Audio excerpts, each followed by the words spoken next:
ನಿಮಗೆ ಇಷ್ಟವಾದ ಕೆಲಸವನ್ನು ತುಂಬ ಚೆನ್ನಾಗಿಯೇ ಮಾಡುವಿರಿ. ಆದರೆ ಪ್ರತಿ ಕೆಲಸವನ್ನು ನಿಮಗೆ ಇಷ್ಟವಾಗುವ ಹಾಗೆ ಮಾಡುವುದೇ ಯಶಸ್ಸಿನ ರಹಸ್ಯ. ನಾವು ಕೆಲಸಗಳಲ್ಲಿ ಇಷ್ಟ ಮತ್ತು ಇಷ್ಟವಿಲ್ಲದಿರುವವು ಎಂದು ಬೇರ್ಪಡಿಸಿರುವೆವು. ಆದರೆ ಇಲ್ಲಿ ಸವಾಲು ಇರುವುದು ಇಷ್ಟವಿಲ್ಲದ ಕೆಲಸಗಳನ್ನೂ ಸಹ ಇಷ್ಟವಾಗಿಯೇ ಮಾಡುವುದು.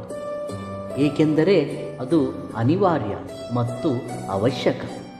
ಇಷ್ಟವಿಲ್ಲವೆಂದು ಒತ್ತಡಪೂರ್ವಕವಾಗಿ ಮಾಡುವುದಕ್ಕಿಂತ ಅದರ ಅನಿವಾರ್ಯತೆಯನ್ನು ಅರಿತು ಇಷ್ಟವಾಗಿ ಪರಿವರ್ತಿಸಿದಾಗ ತುಸು ನೆಮ್ಮದಿ ಮತ್ತು ಶಾಂತಿ ಉಂಟಾಗುತ್ತದೆ. ಅಸಲಿಗೆ ಈ ಕಲಿಯುಗದಲ್ಲಿ ಕೆಲವರಿಗೆ ಜೀವಿಸುವುದೇ ಕಷ್ಟವಾಗಿದೆ. ಆದರೂ ಜೀವಿಸುವರು. ಏಕೆಂದರೆ ಜವಾಬ್ದಾರಿ ಅದುವೇ ಜೀವನ. ಆ ಜವಾಬ್ದಾರಿಯಿಂದ ತಪ್ಪಿಸಿಕೊಳ್ಳುವ ವಿಚಾರ ಮಾಡದೆ ಕಷ್ಟವನ್ನು ಇಷ್ಟವಾಗಿ ಪರಿವರ್ತಿಸಿದಾಗ ನೆಮ್ಮದಿಯ ಬದುಕು ನಿಮ್ಮದಾಗುತ್ತದೆ. ಯಾವುದೇ ಕೆಲಸವನ್ನು ಸಾಧಿಸಬೇಕೆಂದರೆ ಪರಿಶುದ್ಧತೆ, ಸಹನೆ, ದೃಢತೆ ಮತ್ತು ಪ್ರೇಮ ಇವಿಲ್ಲದೆ ಯಾವುದೇ ಕಾರ್ಯದಲ್ಲಿ ಯಶಸ್ವಿಯಾಗಲು ಸಾಧ್ಯವಿಲ್ಲ ಎಂಬುದನ್ನು ನೆನಪಿಟ್ಟುಕೊಳ್ಳಿ. ಧೈರ್ಯವಿಲ್ಲದಿದ್ದರೆ ಯಾವುದೇ ಕ್ಷೇತ್ರದಲ್ಲೂ ಯಶಸ್ವಿಯಾಗಲು ಸಾಧ್ಯವಿಲ್ಲ. ಧೈರ್ಯವನ್ನು ಮಾತ್ರ ಕಳೆದುಕೊಳ್ಳಬೇಡಿ. ಮನುಷ್ಯ ಯಾವತ್ತೂ ಕೂಡ ಖಾಲಿಯಾಗಿ ಇರಬಾರದು. ಇದರಿಂದ ಕೆಲಸಕ್ಕೆ ಬಾರದ ಆಲೋಚನೆಗಳಿಂದ ಅಜ್ಞಾನಿಯಾಗುವ. ಕೆಲಸವಿಲ್ಲದ ವ್ಯಕ್ತಿಯಲ್ಲಿ ಬೇಡದಿರುವ ವಿಚಾರಗಳು ಆತಂಕವನ್ನು ಉಂಟು ಮಾಡುತ್ತವೆ. ಕೆಲಸವೆಂದರೆ ದುಡಿಮೆಯೊಂದೇ ಅಲ್ಲ. ದೇಹ, ಮನಸ್ಸು ಮತ್ತು ಬುದ್ಧಿ ಕ್ರಿಯಾಶೀಲವಾಗಿರುವ ಯಾವುದಾದರೂ ಕೆಲಸವನ್ನು ಕೈಗೊಳ್ಳುವುದರಿಂದ ಆರೋಗ್ಯ, ನೆಮ್ಮದಿ ನಿಮ್ಮ ಕೈವಶವಾಗುತ್ತದೆ.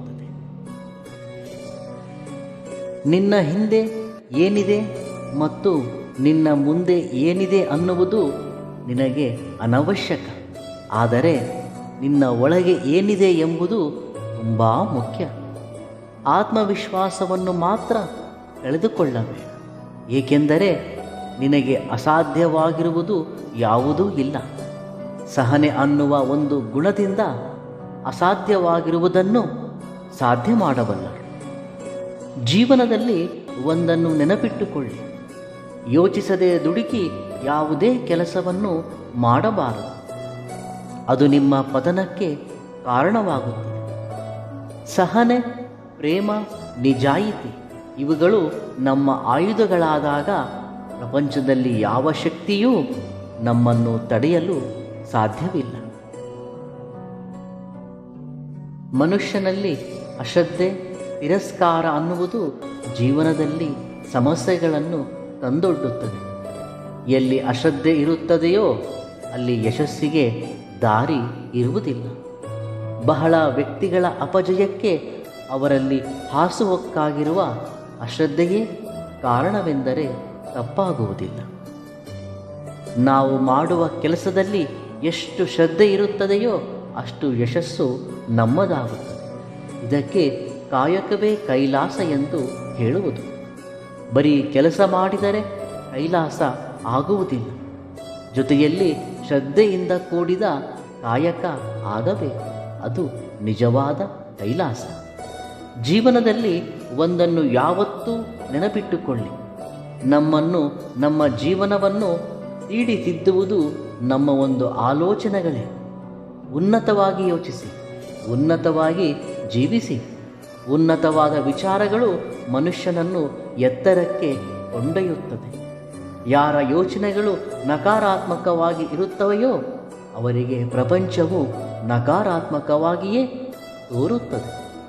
ನಿನ್ನ ಆರ್ಥಿಕ ಸ್ಥಿತಿಗತಿಗಳು ಹೇಗೇ ಇದ್ದರೂ ನಿನ್ನ ಆಲೋಚನೆಗಳು ಮಾತ್ರ ಉನ್ನತವಾಗಿ ಇರಲಿ. ಪರಿಸ್ಥಿತಿಗೆ ತಕ್ಕ ಹಾಗೆ ಆಲೋಚನೆಗಳು ಬದಲಾಗಬಾರದು. ಪರಿಸ್ಥಿತಿಗಳೇನು ಇಂದು ಒಂದು ರೀತಿ, ನಾಳೆ ಮತ್ತೊಂದು ರೀತಿ ಇರುತ್ತವೆ. ಆದರೆ ನಮ್ಮ ಆಲೋಚನೆಗಳು ಮಾತ್ರ ಉನ್ನತವಾಗಿ ಇದ್ದಾಗ ಜೀವನವು ಉನ್ನತವಾಗಿ ಮಾರ್ಪಾಡಲು ಆರಂಭವಾಗುತ್ತದೆ. ಪರಿಸ್ಥಿತಿಗಳು ಮನುಷ್ಯನ ಹದ್ದಿನಲ್ಲಿ ಇರುವುದಿಲ್ಲ, ಆದರೆ ಪ್ರವರ್ತನೆ ಇರುತ್ತದೆ ನೋಡಿ, ಅದು ಮನುಷ್ಯನ ಹದ್ದಿನಲ್ಲಿ ಇರುತ್ತದೆ. ನಿನ್ನ ಪ್ರವರ್ತನೆ ನಿನ್ನನ್ನು ಉನ್ನತವಾಗಿ ಬೆಳೆಸುತ್ತದೆ. ಸೋಮಾರಿತನವೇ ಅಸಲಿನ ಪಾಪಕಾರ್ಯ. ಬಡತನಕ್ಕೆ ಮೂಲ ಕಾರಣ ಸೋಮಾರಿತನವೇ. ಹೇಳಿ, ಹಣವಿಲ್ಲದವನು ಬಡವನೇ? ಅಲ್ಲ, ಜೀವನದಲ್ಲಿ ಒಂದು ಆಶಯವನ್ನು ಹೊಂದಿಲ್ಲದವನು ಬಡವನು. ಆ ಆಶಯವನ್ನು ನಿಮ್ಮದಾಗಿಸಿಕೊಳ್ಳಲು ಶ್ರಮಿಸಿ, ನಿರಂತರ ಶ್ರಮಿಸಿ. ನಿನಗೆ ನೀನು ಹೇಗೆ ಒಳ್ಳೆಯದಾಗಬೇಕೆಂದು ಇಚ್ಛಿಸುವೆಯೋ ಹಾಗೆ ಇತರರಿಗೂ ಒಳ್ಳೆಯದಾಗಬೇಕೆಂದು ಇಚ್ಛಿಸು. ನಿಸ್ವಾರ್ಥವಾದ ಇಚ್ಛೆಗಳನ್ನು ಭಗವಂತ ಎಂದಿಗೂ ಅಶ್ರದ್ಧೆ ಮಾಡುವುದಿಲ್ಲ. ಜೀವನದಲ್ಲಿ ಎಲ್ಲವನ್ನೂ ಕಳೆದುಕೊಂಡಾಗ ಶೂನ್ಯದಿಂದ ಆರಂಭಿಸು. ಜೀವನ ಎಲ್ಲಿಯೂ ನಿಲ್ಲುವುದಿಲ್ಲ, ನಿರಂತರ ಪ್ರಯಾಣಿಸುತ್ತದೆ. ಆದರೆ ಕೆಲವು ಪರಿಸ್ಥಿತಿಗಳು ನಮ್ಮ ಜೀವನವನ್ನು ನಿಲ್ಲಿಸಿವೆ ಎಂಬ ಭ್ರಮೆಯಲ್ಲಿ ಇರುತ್ತೇವೆ. ಶೂನ್ಯದಿಂದ ಆರಂಭಿಸು. ಇಲ್ಲಿ ಕೆಲವರು ಹಣ ಅಧಿಕಾರ ಇದ್ದರೆ ಉನ್ನತವಾಗಿ ಜೀವಿಸಬಲ್ಲೆವು ಎಂಬ ಭ್ರಮೆಯಲ್ಲಿ ಜೀವಿಸುತ್ತಿರುವರು. ಹಣ ಅಧಿಕಾರ ಇಲ್ಲದಿದ್ದಾಗ ಹಣ್ಣಿನ ಸಿಪ್ಪೆಯ ಹಾಗೆ ಬಿಸಾಡುವರು.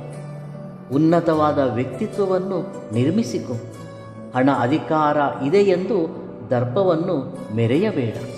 ಮುಖ್ಯವಾಗಿ ಅಧಿಕಾರ ಎಂದಿಗೂ ಶಾಶ್ವತವಲ್ಲ. ಯಾವುದೇ ಸಾಧನೆಯಲ್ಲಿ ಪ್ರಯತ್ನಪಟ್ಟು ಸೋಲು, ಅಷ್ಟೇ ಹೊರತು ಪ್ರಯತ್ನ ಪಡುವುದರಲ್ಲಿ ಸೋಲಬೇಡ. ಎಲ್ಲ ಮುಗಿದಿದೆ ಅಂತ ನಿಲ್ಲುವಿರೋ ಅಥವಾ ಜೀವನ ಇನ್ನೂ ಇದೆ ಎಂದು ಸಾಗುವಿರೋ, ನಿರ್ಣಯ ನಿಮ್ಮದೇ.